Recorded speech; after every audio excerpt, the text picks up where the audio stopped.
Welcome है आप सभी का अपने चैनल दीपक कुलम में। तो चलिए आज शुरू करने जा रहे हैं भारतीय संविधान, जिसमें हम पढ़ा रहे थे अधिनियम। अधिनियम जो हमारे संविधान में जो अधिनियम लगाए गए उसमें कुछ परिवर्तन किए गए और उस परिवर्तन के आधार पर शासन व्यवस्था को चलाया गया। तो चलिए आइए हम समझाते हैं कुछ अधिनियम।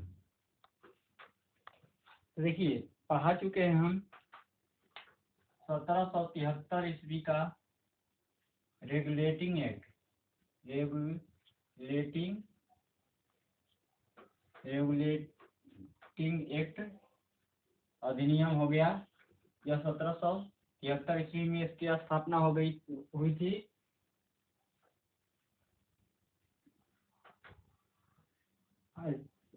रेगुलेटिंग 1773 ईस्वी में स्थापना हो गई थी और उच्चतम न्यायालय की स्थापना 1774 ईस्वी में उच्चतम न्यायालय की स्थापना हुई थी, जो कोलकाता में हुई थी। उच्चतम न्यायालय की स्थापना हुई थी कोलकाता में 1774 ईस्वी में, जो रेगुलेटिंग एक्ट के अनुसार किया गया था। उसमें जब स्थापना किया गया था उसमें उसमें एक मुख्य न्यायाधीश और 3 अन्य न्यायाधीश की स्थापना किया निर्माण किया गया था। और सबसे पहला मुख्य न्यायाधीश कौन थे? तो सर एलिजा इम्पे थे। और 3 अन्य न्यायाधीश, तो पहला था चेम्बर्स, दूसरा लिमेस्टर और तीसरा था हाइट। तो चलिए आगे बढ़ते हैं। और अगला था हमारा अधिनियम था एक्ट ऑफ कंट्रोल। तो देखिए एक्ट ऑफ कंट्रोल तो यह इसकी स्थापना 1781 ईस्वी में किया गया था, जो रेगुलेटिंग एक्ट के कमियों को दूर किया गया था। इसमें रेगुलेटिंग एक्ट की जो कमियां थी उसे दूर किया गया था और तब हमारा ये एक्ट ऑफ कंट्रोल की स्थापना किया गया था। और आपका है 1784 ईस्वी का ईस्ट इंडिया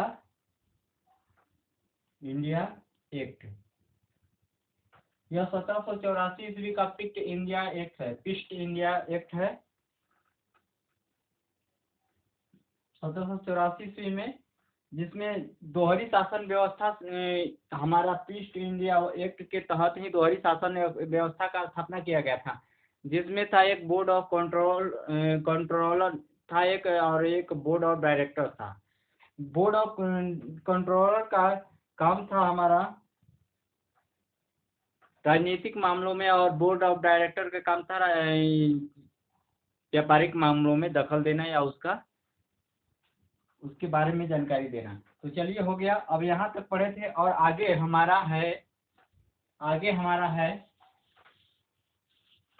हमारा एक्ट है 1793 का हमारा एक्ट और अधिनियम है। इसको हम पढ़ते हैं। 1793 ईस्वी क्या है का चार्टर अधिनियम। इसकी विशेषता क्या है? तो इसकी विशेषता थी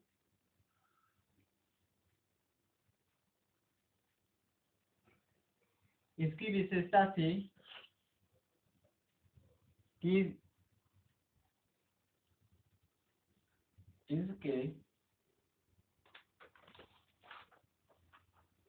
इसकी विशेषता हमारा यह थी कि इसके द्वारा नियंत्रण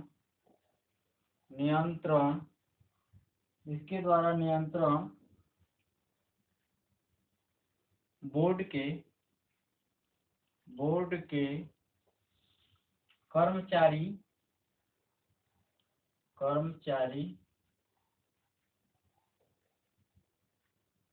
कर्मचारियों तथा सदस्यों सदस्यों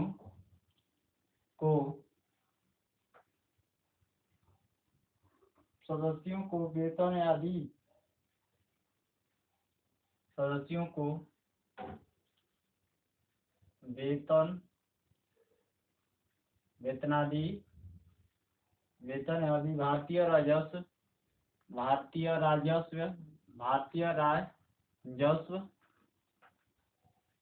भारतीय राजस्व में से देने की व्यवस्था की गई थी। देखिए इसमें है कि 1793 ईस्वी का चार्टर अधिनियम, इसके द्वारा नियंत्रण बोर्ड के कर्मचारियों और सदस्यों को भारतीय राजस्व में से उसका वेतन आदि दिया जाता था। अर्थात यह कि जो उनका जो पेमेंट था या उनकी जो भी या बोर्ड के सदस्य और कर्मचारी थे, नियंत्रण बोर्ड के सदस्य और कर्मचारी थे, तो उनको वेतन आदि देने का प्रावधान हमारा 1793 ईस्वी के चार्टर अधिनियम के तहत किया गया था। तो चलिए अब हम आगे बढ़ते हैं। हमारा आगे है अब अधिनियम। तो हमें याद रखना है, बार बार हमें याद रखना है, इम्पोर्टेंट क्वेश्चन है हमारा कि सर्वप्रथम उच्चतम न्यायालय की स्थापना कब की गई और कहाँ की गई। तो 1774 ईस्वी में उच्चतम न्यायालय की स्थापना की गई थी।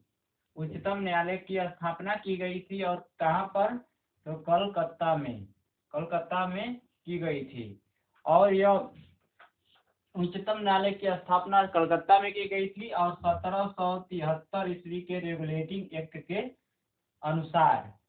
तो चलिए हमें इसे ध्यान रखना है कि हमें हमेशा यह ध्यान रखना है कि 1774 ईस्वी में उच्चतम न्यायालय की स्थापना की गई थी। चलिए अब आगे चलते हैं। हमारा आगे है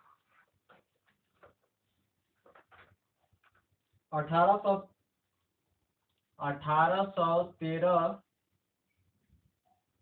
ईस्वी का चार्टर अधिनियम। 1813 ईस्वी का चार्टर अधिनियम, इसकी विशेषता थी, पहली विशेषता थी कंपनी के अधिकार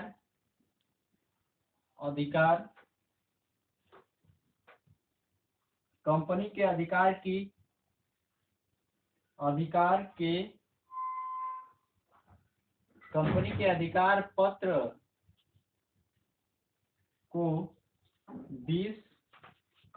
अधिकार पत्र को 20 वर्षों के लिए बढ़ा दिया गया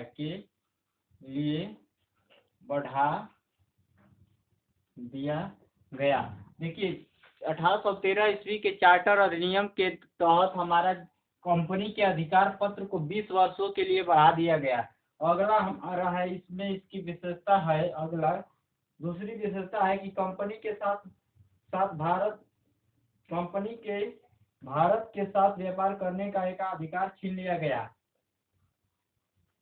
कंपनी के भारत के साथ व्यापार करने का एकाधिकार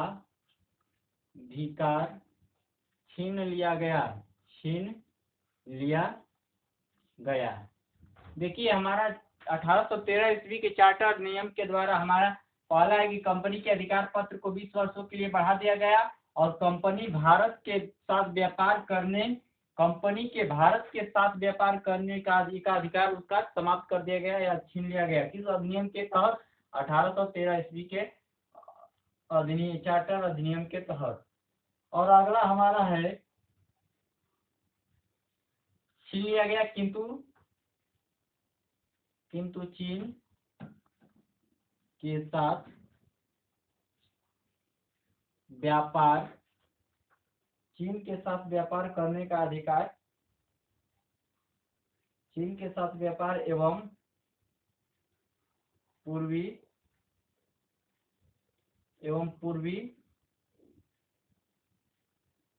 देशों के साथ, पूर्वी देशों के साथ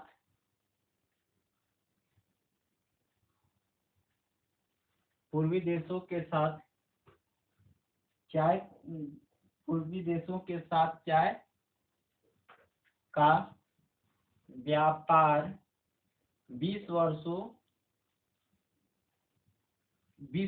के लिए बढ़ा दिया गया, 20 वर्षों के लिए प्राप्त था। देखिए चार्टर अधिनियम के तहत हमारा 20 वर्षों के तहत 20 वर्षों के कंपनी, देखिए यहाँ पर कंपनी को अधिकार पत्र 20 वर्षों के लिए बढ़ा दिया गया। कंपनी के साथ दूसरा है कि कंपनी के साथ व्यापार करने, कंपनी के भारत के साथ व्यापार करने का अधिकार छीन लिया गया तथा किंतु चीनी देश तथा पूर्वी देशों के साथ चाय के व्यापार करने के लिए 20 वर्ष के लिए अधिकार प्राप्त था। और आगे हमारा है, इसे अब मिटाते हैं। हमेशा ध्यान रखना है कि पहला अधिनियम 1813 ईस्वी के अधिनियम के तहत हमारा कंपनी का अधिकार 20 वर्षों के लिए बढ़ा दिया गया और कंपनी के भारत का व्यापार कंपनी के साथ 20 एकाधिकार था वह छीन लिया गया तथा किंतु चीन और पूर्वी देशों के साथ 20 वर्षों के लिए बढ़ा दिया गया या प्राप्त था। तो अगला हम अधिकार को, इसकी विशेषता हम जानते हैं कि चार्टर अधिनियम का क्या विशेषता था। तो हमेशा आ जाएगा कि किस अधिनियम के तहत हमारी कंपनी को 20 वर्षों के लिए अधिकार प्राप्त हो, चीन के लिए 20 वर्षों के लिए अधिकार प्राप्त हो गया। तो 1813 ईस्वी के चार्टर अधिनियम के तहत। अगला हमारा है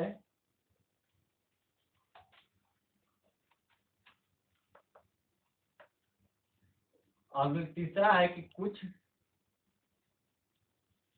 सीमाओं के अधीन सभी ब्रिटिश नागरिकों के लिए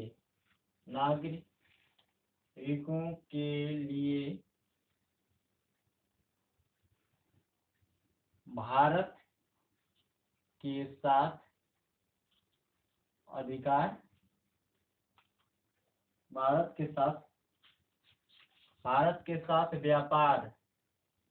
व्यापार खोला गया। इसमें और चौथा है कि 1813 ईस्वी से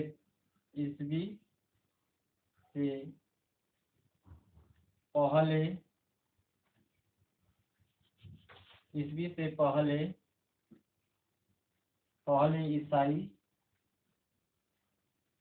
ईसाई पादरियों को भारत आने का अधिकार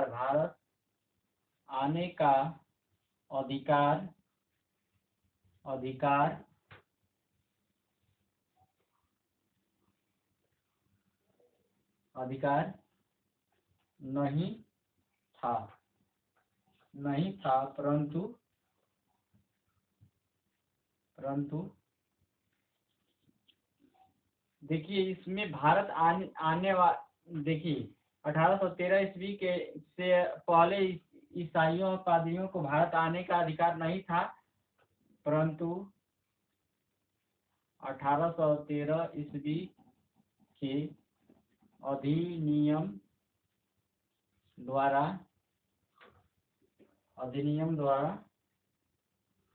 आज्ञा प्राप्त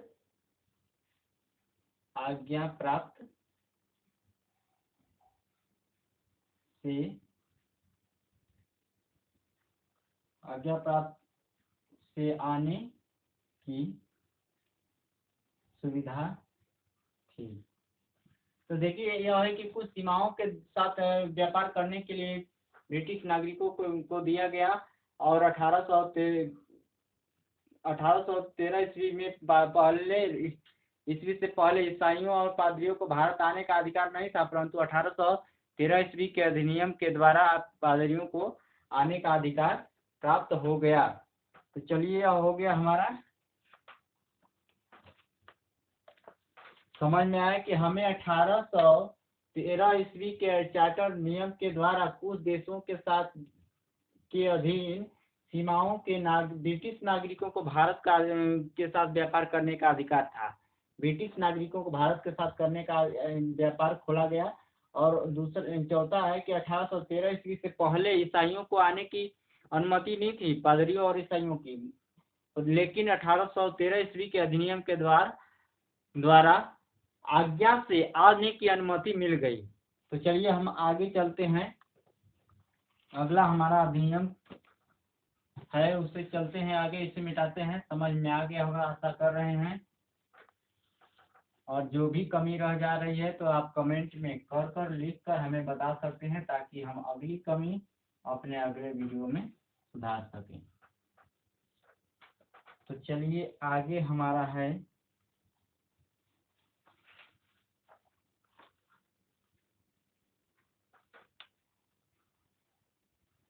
हमारा अगला है